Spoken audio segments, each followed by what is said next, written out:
convincing win for Nepal. How do you see today's match going out for this first innings? I thought they batted pretty well. They set the platform. They batted really well through the middle, and they had a good finish and setting up we all know setting up a total of 150 plus on this ground with these conditions is always going to be challenging. Second match running, your batting didn't stand up today. It was poor from the start. How do you see your team's batting performance? When you're chasing 174, 175 for victory, you're always going to have to rely on your batters to come good for you in the power play.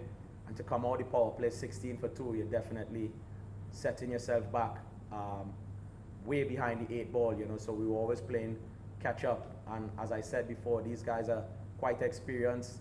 They've played together for 4 or 5 years, and they know these conditions inside out, and they exploited that really well.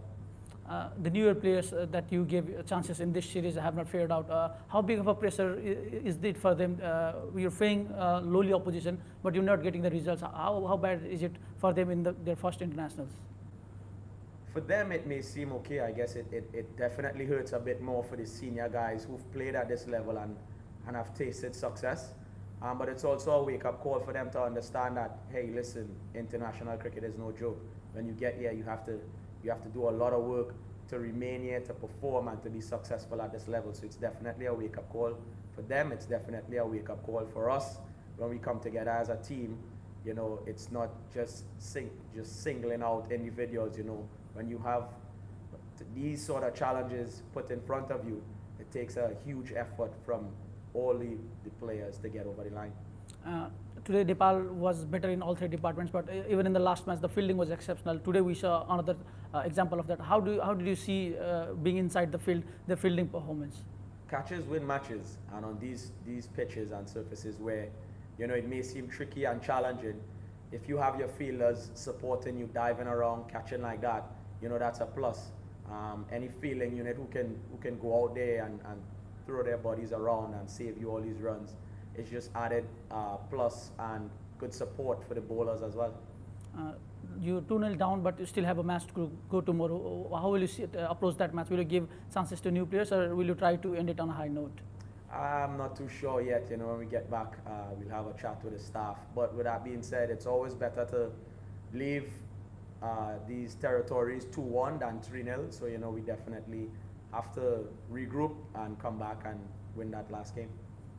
I want to ask about the middle overs, today's match especially.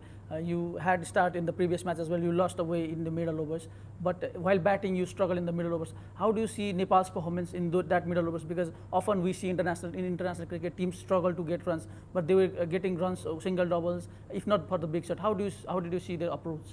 7 to 15 in T20 cricket is always challenging, but when you have a set platform and set batters, it's always going to be easier, especially when it's a decent track as well, not much spin on offer, the ball didn't swing long enough. Once you have set batters, that's the way forward. That's how you set the platform, that's how you get big targets. And if you don't set that platform, you're always going to struggle. And when you come up against bowlers who know these conditions inside out, you can bet yourself that you're going to be in some trouble if you don't set that platform, especially in the power play where there's only 2 guys out. If you're coming outside of the power play where there's more guys out, the ball getting softer, it's always going to be a difficult challenge for you to try and play such a huge catch-up when you exit the power play with 16 for 2. Thank you. Thank you. Yeah, that's all.